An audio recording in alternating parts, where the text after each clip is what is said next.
Hi there, and welcome to the Everyday Millionaire Mindset Matters podcast. It's Steffany, welcome. Hey, hon. So, big topic today, as they all are, but I think it's a really meaningful topic. I think there's a lot of things that people can take away and actually put into action, apply right today. So, we often talk about being present and being in the now. So there was a book by Eckhart Tolle called The Power of Now. And then there is a saying by Steffany and I guess we'll call it a thought process philosophy called The Power of Now What? How's that?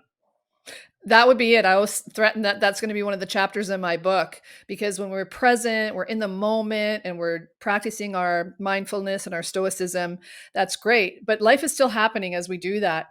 So I realized back in the day that we needed to talk about also the power of now what? Because that fear and uncertainty lives on the other side, possibly, of being in the present moment and dealing with a lot of issues that are going on in the world right now. Okay, so let's get on with the power of now what, given the fact that when we look at, we've talked a lot about this, what's going on over the past few years, certainly in the polarity and divisiveness, the uncertainty, the economic uncertainty, what's happening as global matters. I see on a regular basis, especially within the real estate investment network, individuals sitting on the sidelines going, I don't know what to do with this whole real estate thing. I don't know where or how or why or if I should invest my capital. And so there's a lot of that real anxiety and fear based on what we should do in those particular circumstances. Then we see what's happening relationally. We see parents, as grandparents, but also of just friends of people with kids, the uncertainty that is hanging around in schools these days, given the degree of what we'll call, I guess, wokeism and the real kind of frightening direction that these schools or a lot of schools are going. There's so much polarity even in that. Some schools are fighting back, others are going, no, this is all really cool. You've got parents with kids that are just really nervous about what's going on. They're pulling kids out of school, they're doing homeschooling. Okay, what has it all got to do with the power of now what? So why don't you lead us into that power of now what conversation, and let's unpack this.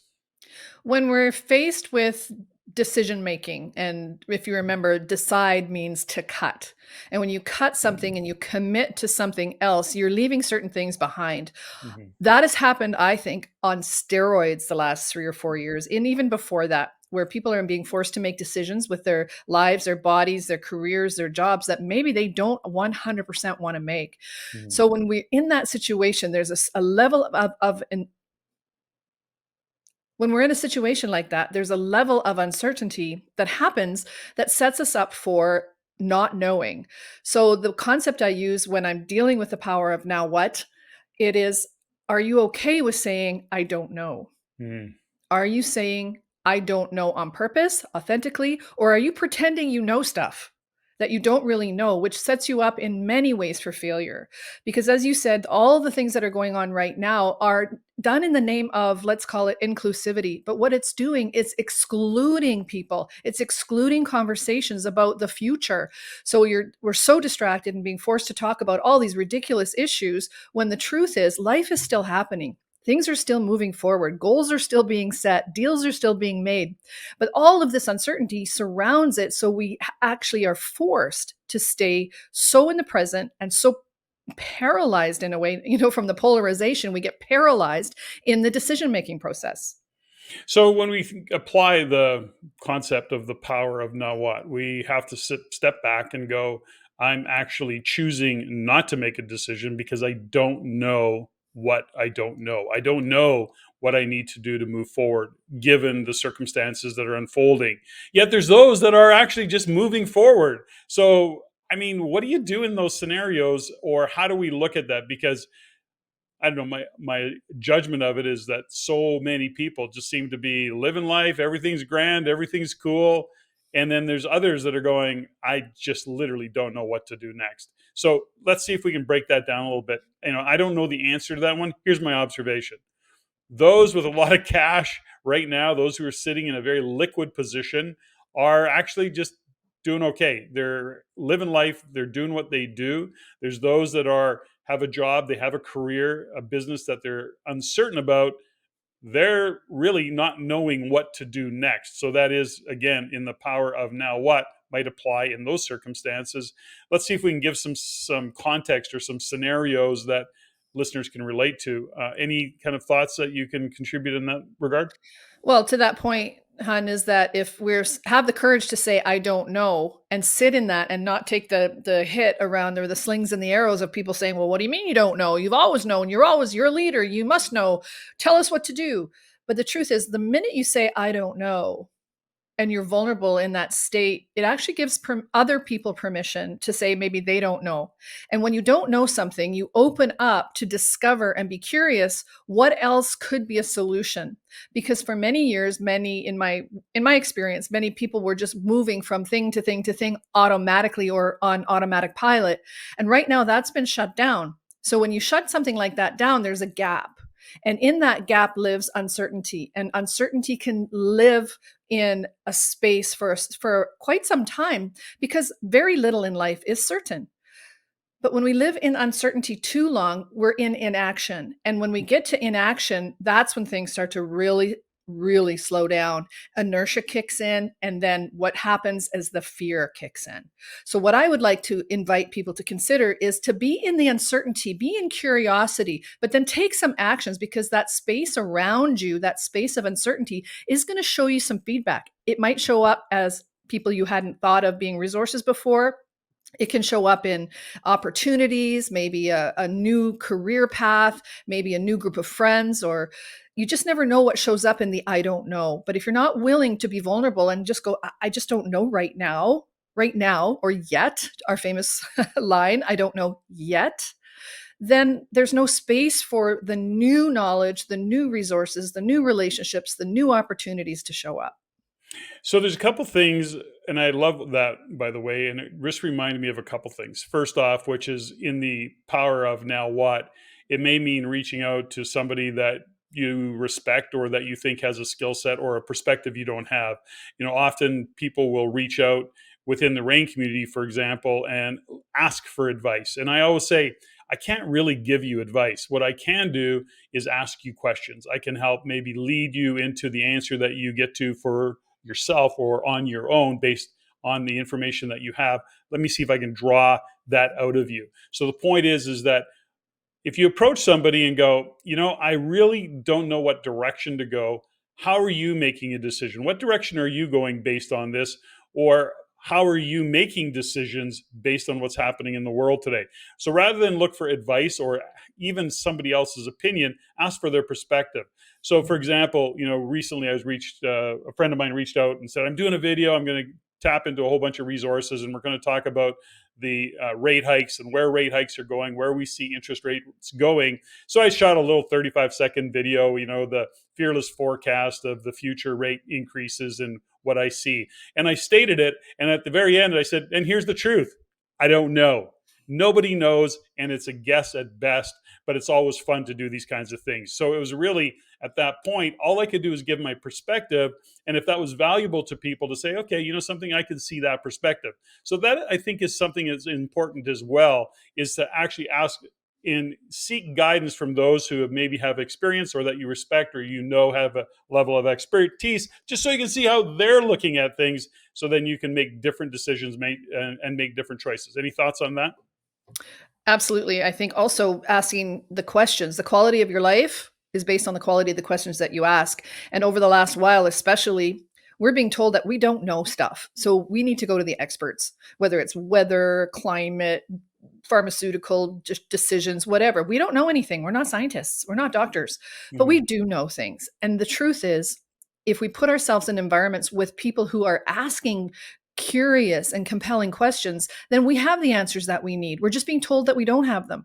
We do. It's time to get back to intuition. It's time to get back to looking to yourself and looking to the people around you that you trust to bring some of those issues and those answers forward so that you can look at things more clearly, with more logic, with more opportunity, or with more curiosity.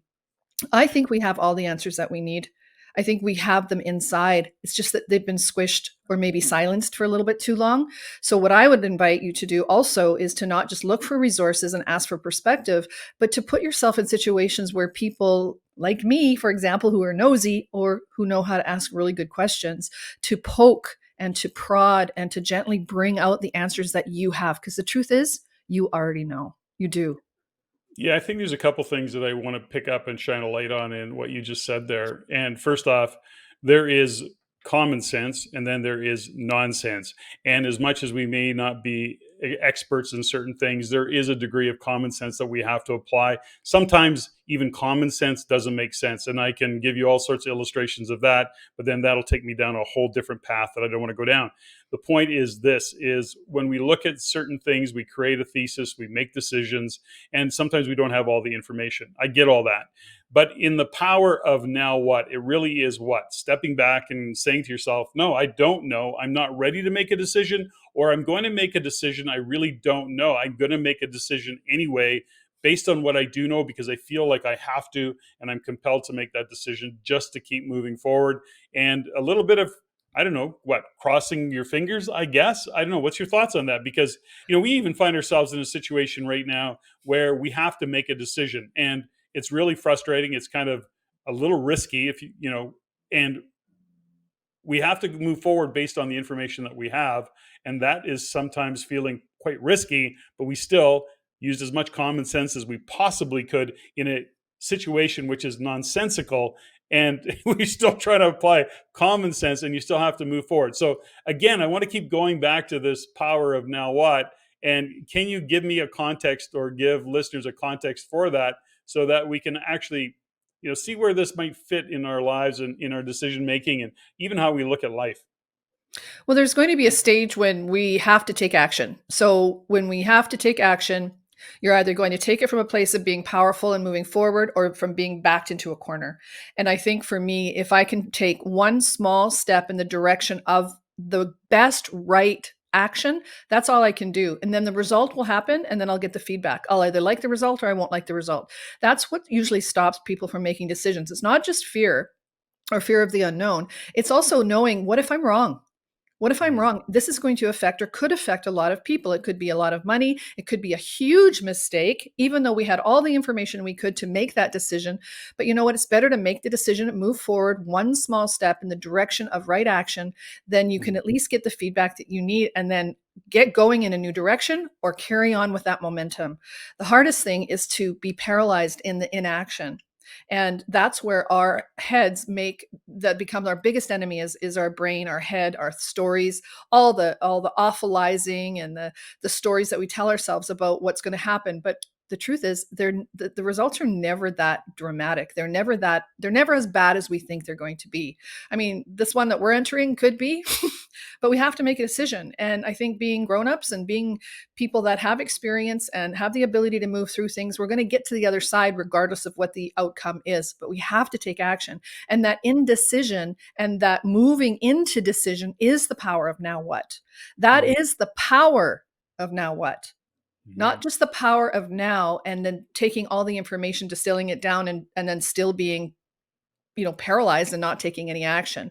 The power of now what is taking the reins. It's taking the steering wheel, putting your foot a little bit heavier on the gas, moving yourself forward so that the issue, the situation, or the scenario can move itself forward as well. Because there's that whole line, we have to take action because until you do, Providence can't step in and help you and give you the tools and show up in the way that you want it to show up. So until one is committed, until one takes action, we don't have all the information we need to make the next step, which is the power of what's next after the now what. So we recently, in I think the last episode, we did some and had some conversation around relationship. And when we're in these situations where we don't know what to do, again, we go back to what's happening in the world today. Lots of uncertainty, lots of wondering around the economic conditions, what's happening in a global macro, as well as what's happened nationally, locally, municipally. Where is your job? What is the business that you're in? What is the career path that you're on? Is it sustainable? Will it in fact live into the future? Now, when we consider that conversation we had around couples, it was really coming back to a little bit about communication, because it was based on, how do we face adversity as a couple? How do we communicate? How do we fight, if you will, and disagree? And how do we respect each other in that? But over the years, here's what I have really come to discover is that many couples aren't having these conversations. The husband or the wife may want to carry that load on their own, as opposed to share the load, feeling like they're not being, I don't know, capable or competent in supporting the family the way they need to. Generally a male story, but not necessarily. So I wonder if in this is that, when we consider the power of now what, it's like sitting down as a couple, like you and I do, and say, now what? What are we going to do? How do we move forward? And I want to link that to something that you said earlier, which is our life is a reflection of the quality of the questions we ask. So the quality of our life is a reflection of the quality of the questions we ask ourselves. And what we both come to realize is the first questions we ask ourselves in any scenario are generally not deep enough, not the right questions. We actually have to go deeper. There's something I always say, or a question I always ask, and you always come back at me with this really curt response that pisses me off, and I'm trying to think of what it is. It's like I say something like, I don't know what to do, and you come back at me with, that's the wrong comment or the wrong question, or I just want to know what to do. If I make that random comment, do you remember what it is? Like, it really pisses me off when you say it, but it really boils I don't down have the to, answer. You always say, I don't have the answer. I don't have yeah, the answer. I don't have yeah, the answers. I don't have the answers. Well, you're asking the wrong question if you don't have the answers. hmm, Having the answer isn't the answer. yeah. Asking the right question and getting feedback, that's the answer. I think when you don't have the answer, don't have the answer, don't have the answer, it's a stalling tactic, to your Well, I point guess about going. universally, yeah, stalling aside, I guess universally it shuts everything down as Yes. well. When you think about that, and when you start to ask yourself different questions and really getting to the questions, and that's the other side of it. It's interesting that as coaches, that is really what we do. We often come into a conversation with, I have no answers for you. I just have questions because we believe that you have the answers, and we can guide and we can kind of facilitate the conversation. I'm not very good at doing that with myself necessarily on any given day. You do push my buttons around that stuff, but we ultimately get to it. And it really is about the power of the questions that we ask ourselves, and really asking hard questions that we may even have to research and investigate, and even have somebody support us in asking the right questions. Any further kind of thoughts on that? Well, I think you get to an impasse with certain situations, and for you and I, I'm a brilliant coach, just so you know. I ask a lot of really great questions, but I'm not your coach. I'm your Hmm. wife. I'm your Hmm. friend, I'm your partner. And I've discovered over time is that you don't want my coaching. You don't want my input in that regard. And I think that's such a good lesson to bring forward, is that where are you stuck potentially? If you're listening to this and you're saying, okay, I really want to help my partner, I really want to help my family, my friends, my business partners, etc., but they're just not listening. They're just not listening. It could be because of the questions that you're asking, or it could be because the context of the relationship doesn't support that level of input. It doesn't matter what I do and how much I say. There's things that you'll say things 3, 4, 10 years later, like you just discovered. And am I like, dude, I told you that 20 years ago, right? We could be in a totally different spot had you listened to me. I'm a But tough then there's study. no point of that. But it's I'm a true. tough study. Yeah, yeah. Okay. Where do we want to take the power of whatnot? The what? The power of whatnot? Or now what?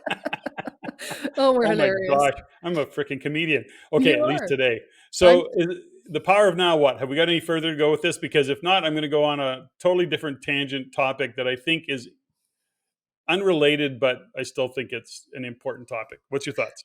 Well, I think we can actually segue anytime, but I think we got our point across is that the power of now leads to the power of now what? Just don't let the power of now, being in the moment, being mindful, stop you from moving forward. That's really because the answers are in the next level of questions. That's what I'm going to sit with.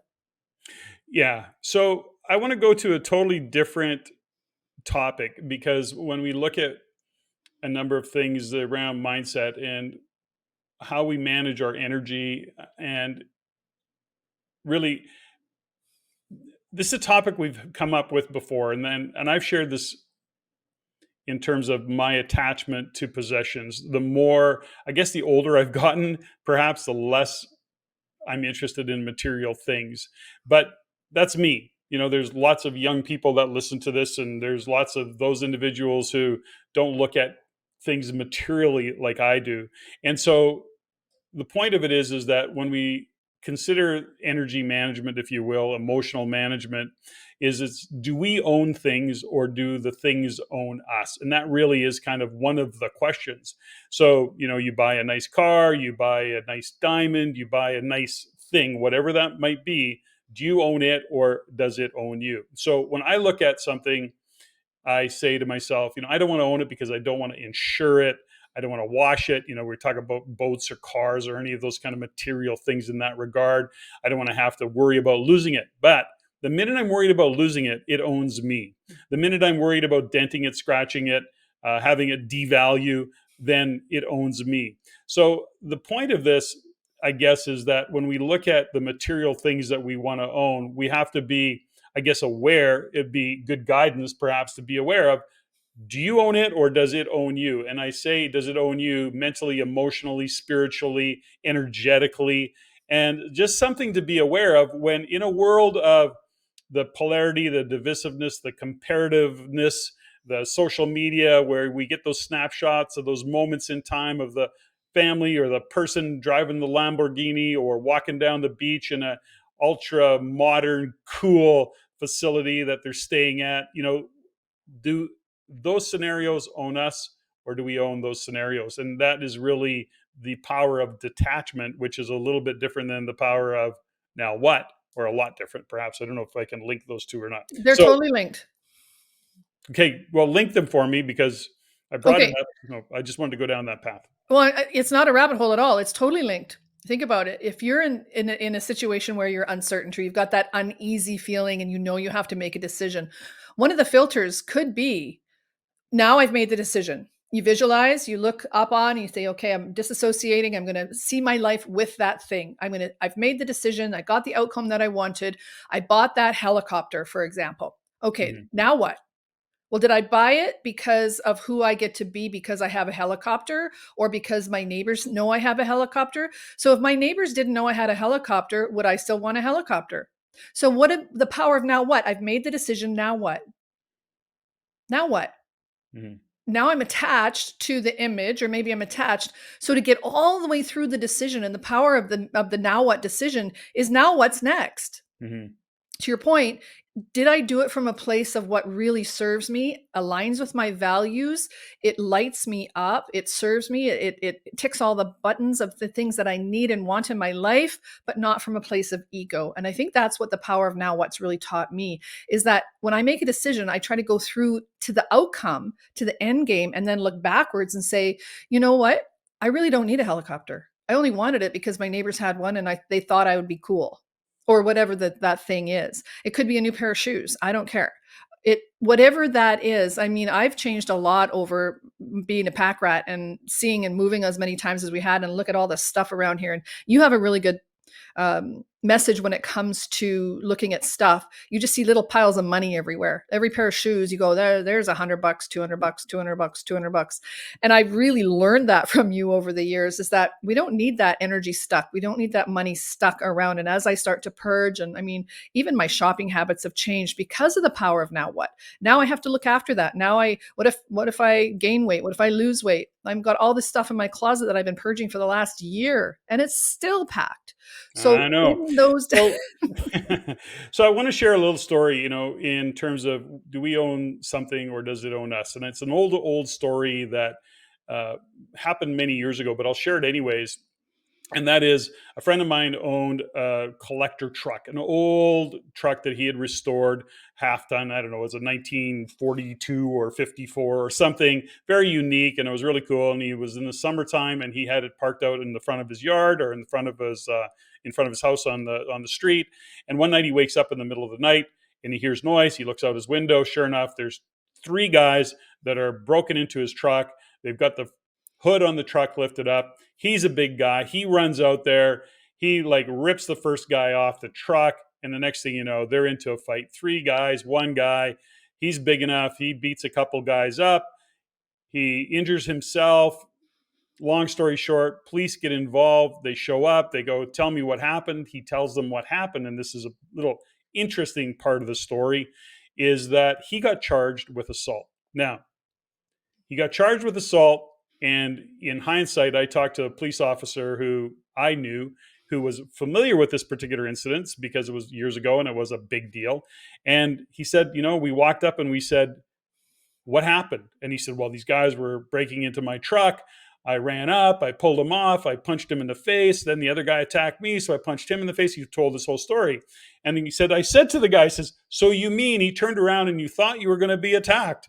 And he goes, no, like I ripped him off the truck. So he got into this. He was all hyped up about it. The point is this, because he wasn't being attacked. So believe it or not, just the law at the time, I don't know if it still applies, he got charged with assault. Now, that's not the end of the story. The rest of the story is he hit somebody in the mouth. He cut his hand, his knuckles on that person's teeth. And sadly, he then got infected. Now, the infection in his hand went up the sheath of his hand where all those tendons in the back of your hand are. And it required 3 different surgeries. Oh, and by the way, in that fight, somebody kicked him or hit him hard in the side of his head, right on his ear, and crushed or did something to his eardrum and his hearing.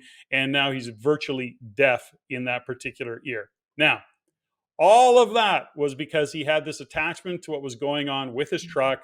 What they were trying to do is steal the starter in his truck. It wasn't until probably 3 years later, after multiple surgeries and lots of challenges, he said to me once, and he goes, I just want to share this fundamental insight. They're going for the starter. They had it half out, and that starter was worth $58. So he said, why didn't I just let them steal the starter? But it was because he had this energy around it, this attachment to it. It literally gave him a handicap in terms of his hand and the surgeries that went along with it, the costs associated with the emotion, the anxiety, the worry, the time off work. Plus, he's permanently deaf in one ear, or mostly deaf in one ear, all over a $58 starter or whatever the price was. It was like under $100. The point is this, is are we attached to our stuff? Do we own our stuff, or does it own us? This is a perfect example in my world of where that stuff owned him. So the power of now what was look out the window, go maybe phone the police, and then the power of now what is just sit back and let them take the starter. So we get driven by the emotion of the material things that own us. And that was just a great example of that. Any now what comments along that line? Well, that's a pick your battles. Now what, right? Like how if you're not consciously taking a pause and assessing the situation in the present moment, the now, then if you're in the emotion or hyped up or you're seeing red because you've got this attachment to something, then I think that's where the battle that you pick can be very emotionally driven. And sometimes we can't control that reaction. It's just, I'm just hyped up. I got to make a reaction. I got to take care of my stuff. I got to look after my family. And one thing leads to another. But that I believe is also a trained thing from the It is. power. Now, if you just, sorry, go ahead. Well, no, it is a trained thing. I think this is all training. This is all Uber awareness. This is about taking our game to the next level. And always, as much as we study this work, we coach this work, we do our podcast. One thing I love about the podcast is every week I'm reminded of things. Every week I'm looking at it and researching different things to kind of go, where do I want to go with it? Rarely do I ever have the whole answer, as you can probably tell. But the point is that what I love about it is that every week it's a reminder. It's like going to the gym. You go every week, you do the work, and it's improvements, subtle improvements every day. So that's kind of my view of that. I don't know where I was going with that, but anything you want to add? Well, incremental, right? Like the power of now what? The law of attachment or non-attachment also leads to incremental results. So I'm not saying, people say, set these big, hairy, audacious goals or whatever they say. And I'm like, you know what? Just take one step in the direction of right action and see where it takes you. Base it on your values. Understand that the now what is uncertain. But if you go and if you take a step and they say, you take a step and the bridge will show up, or you have to be able to let go of one trapeze in order to grab the second one. There's things in those gaps, in those now what moments, that will tell you what's worth being attached to and what's worth not being attached to. And we have the luxury of age, and experience. Let's call it experience. And I think that gives us the opportunities to make new decisions, or to make different decisions, and not just go around and make the same decisions hoping for a different result. So I think linking the power of now what to truly the law of attachment or non-attachment, and then the decision making in the right direction of where you say you want to go based on your values. I mean, to me, this is one conversation, one big, long golden thread through all of our conversations. And I'm so excited that we got to talk about this one today. Beautiful. Well done. Well, thank you for bringing the topic of the power of now what. I think we could probably talk a little bit more about it, but that's for another podcast. Remember, everybody, head over to the YouTube channel, like, share, subscribe, comment, give us some insights into what you would like us to talk about, maybe some things that you want to share in terms of what you've learned. Sometimes you give us an idea, share an idea of what you've learned, what you've taken away from this, and then we get to take it and run with it. Riff off it, make it bigger, better, bolder, whatever that might be. Share the lesson with others. So, Steffany, as always, thank you. That was fun.